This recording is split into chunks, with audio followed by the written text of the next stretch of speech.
Hello everyone, welcome to my channel. चलिए friends, start करते हैं आज का टॉपिक। आज हम बात करेंगे विटामिन ई, विटामिन के और विटामिन से होने वाले रोगों के बारे में। चलिए फिर टाइम वेस्ट किए बिना स्टार्ट करते हैं आज का टॉपिक। विटामिन ई, जिसे कि हम टोकोफेरॉल नाम से भी जानते हैं। तो सबसे पहला क्वेश्चन यहाँ है कि विटामिन ए की खोज किसने की थी। तो विटामिन ई की खोज आपका इवॉन्स तथा बिशप ने 1922 में की थी। नेक्स्ट है, बंध्यता प्रतिरोधक पदार्थ है। बंध्यता प्रतिरोधक पदार्थ किसे कहते हैं? तो विटामिन ई को ही बंध्यता प्रतिरोधक पदार्थ कहते हैं। नेक्स्ट है, टोकोफेरॉल शब्द लिया गया है, कहाँ से लिया गया है? ग्रीक भाषा से लिया गया है।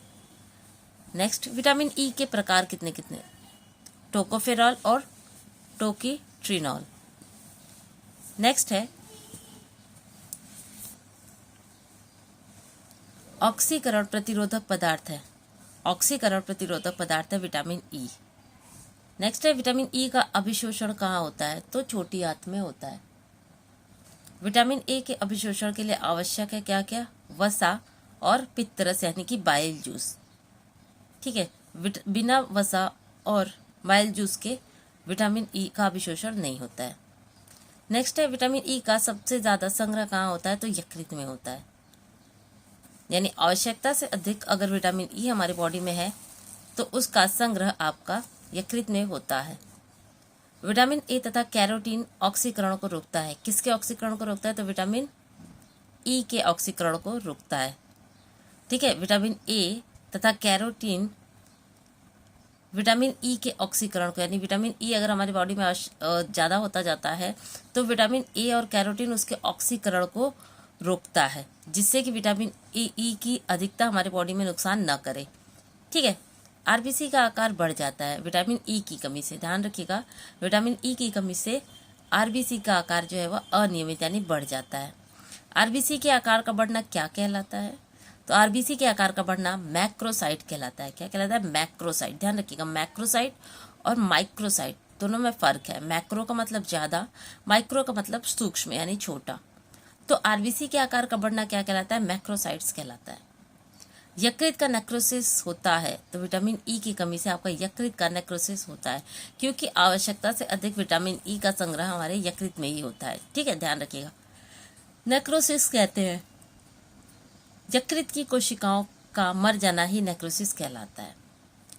आरबीसी का विकार नष्ट होने लगता है। ठीक है, आरबीसी कणिकाएं नष्ट होने लगती हैं तो विटामिन ई के अभाव में आरबीसी की कणिकाएं नष्ट होने लगती हैं। किस विटामिन के अभाव में इरिथ्रोसाइट हीमोलाइसिस होता है? तो ध्यान रखिएगा, विटामिन ई के अभाव में यानी कमी में इरिथ्रोसाइट हीमोलाइसिस होता है। विटामिन ई सबसे ज़्यादा पाया जाता है गेहूं तथा मक्का के भ्रूण के तेल में विटामिन ई सबसे ज़्यादा पाया जाता है। तो ये हो जाता है आपका कुछ विटामिन ई से रिलेटेड मोस्ट इम्पॉर्टेंट क्वेश्चंस।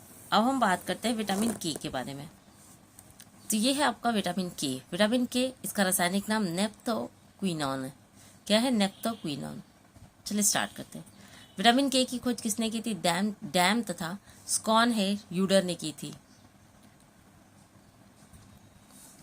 रक्त स्राव प्रतिरोधक विटामिन है। ठीक है, रक्त स्राव प्रतिरोधक तत्व है विटामिन के, यानी विटामिन के की उपस्थिति में ही जो है वह रक्त जो है वह ज़्यादा तेजी से नहीं बहता है। ठीक है, तो रक्त का थक्का जमाने में विटामिन के ही मदद करता है, इसीलिए रक्त स्राव प्रतिरोधक तत्व है विटामिन के। नेक्स्ट है हमारा विटामिन के प्रकार है। तो देखिए, विटामिन के दो प्रकार का होता है। एक तो विटामिन के1, दूसरा हो जाता है विटामिन के2। फाइलोक्विनोन कहते हैं। फाइलोक्विनोन किसे कहते हैं? तो विटामिन के1 यानी वनस्पति जगत से प्राप्त जो विटामिन के1 होता है उसे फाइलोक्विनोन कहते हैं। और फ्रैंक्विनोन किसे कहते हैं? तो विटामिन के, यानी ये मछलियों में पाया जाता है। विटामिन के2 ये आपका मछलियों में पाया जाता है। ध्यान रखिएगा, ये आपका वनस्पति जगत, ये आपका मछलियों में। विटामिन के अवशोषण के लिए आवश्यक है वही आपका विटामिन के अवशोषण के लिए आवश्यक है वसा और बाइल जूस। तभी तो यह वसा में घुलनशील विटामिन है ना। विटामिन के, ई, डी, ए ये सब आपका वसा में घुलनशील विटामिन होता है। तो इसके घुलनशील के लिए विटामिन के अवशोषण के लिए आवश्यक है वसा और बाइल जूस। विटामिन के का अवशोषण होता है छोटी आंत में।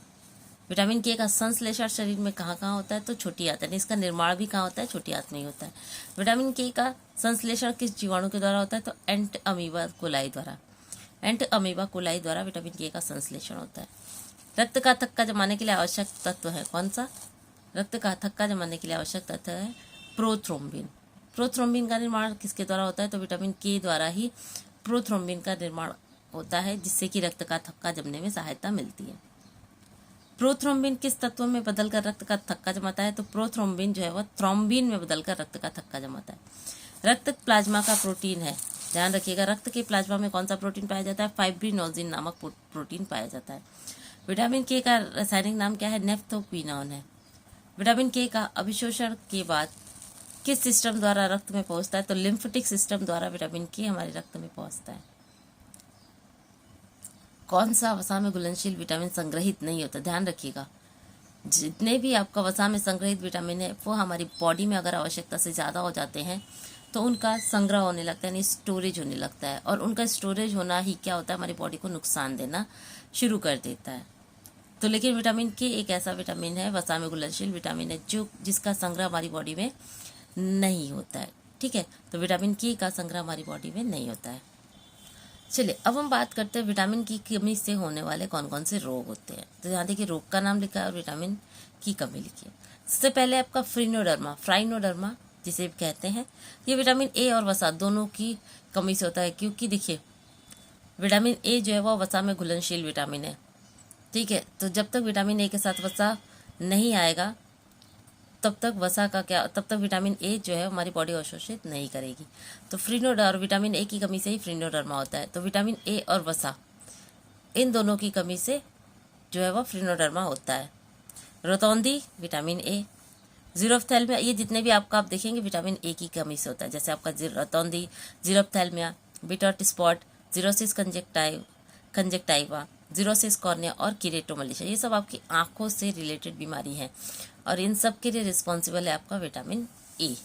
विटामिन ए की कमी से ये सारी आंखों की बीमारियां होती हैं।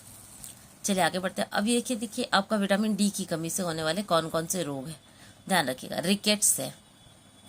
अब विटामिन डी, अब देखिए ये आपका विटामिन ए आंखों के लिए है, विटामिन डी आपका हड्डियों से रिलेटेड है। तो ध्यान रखिएगा, जितने भी आप यहाँ पर देखोगे आपका ज़्यादातर हड्डियों से रिलेटेड ये बीमारियाँ हैं, जैसे रिकेट्स है, टिटैनी है, दांतों का सड़ना है, अस्थि मृदुलता यानी ऑस्टियोमलेशिया जिसे कहते हैं, ऑस्टियोपोरोसिस, बो लेग यानी कि पैर कमान के आकार का होना, इस तरीके से बो लेग, रैकेटिक रोजरी, कबूतर की छाती यानी पिजन चेस्ट भी आपका विटामिन डी की कमी से होता है। ये आपका मोस्ट इंपॉर्टेंट पॉइंट है, ध्यान रखिएगा। चलिए आगे बढ़ते हैं। नेक्स्ट है हमारा ये रोग के नाम और यहाँ पर विटामिन ई। अब ये देखिए आपका विटामिन ई है, तो प्रजनन क्षमता में कमी हो जाती है विटामिन ई की कमी से। यकृत का नेक्रोसिस अभी हमने देखा, विटामिन ई। इरिथ्रोसाइट हिमोलाइसिस आपका विटामिन ई। फिर आपका बात करते हैं विटामिन के, रक्त में प्रोथ्रोम्बिन की मात्रा का कम होना। विटामिन के की कमी से ही रक्त में प्रोथ्रोम्बिन की मात्रा कम हो जाती है, जिससे कि प्रोथ्रोम्बिन थ्रोम्बिन में नहीं बदलता है, और जब तक प्रोथ्रोम्बिन थ्रोम्बिन में नहीं बदलेगा रक्त का थक्का नहीं जमेगा। ठीक है, तो ये रक्त का थक्का बनाने में मदद करती है। अब देखिए यहाँ पर विटामिन बी1 की, यानी विटामिन बी1 का रासायनिक नाम क्या है, थाइमिन है। अब इसकी कमी से कौन कौन से रोग होते हैं, तो देखिए विटामिन बी1 की कमी से आपका ज़्यादातर स्किन संबंधित रोग होंगे, जैसे बेरी, शुष्क बेरी, आर्द्र बेरी, बाल बेरी, वॉर्निक्स कार्साकॉफ सिंड्रोम, ये सब आपका विटामिन बी1 की कमी से होने वाला रोग है। विटामिन बी2, ये देखिए आपका त्वचा पर घाव। विटामिन बी का जितने भी आप कॉम्प्लेक्स देखोगे आपके स्किन से रिलेटेड होता है, चाहे आपका विटामिन बी1 हो, बी2 हो, बी6 जो भी, ये सब आपका त्वचा यानी स्किन से रिलेटेड ज़्यादातर होते हैं। तो अगर आप ध्यान दोगे तो आपको समझ में आएगा। तो विटामिन बी1 हो गया। विटामिन बी2 त्वचा पर घाव, एंगुलर स्टोमेटाइटिस, चिलोसिस, ठीक है, ग्लोसिटिस, ये आपका जीभ से संबंधित है। WBC के जीवाणु भक्षण क्षमता में कमी। ठीक है, विटामिन बी2 की कमी से क्या हो जाता है, WBC के जीवाणु भक्षण क्षमता में कमी आ जाती है।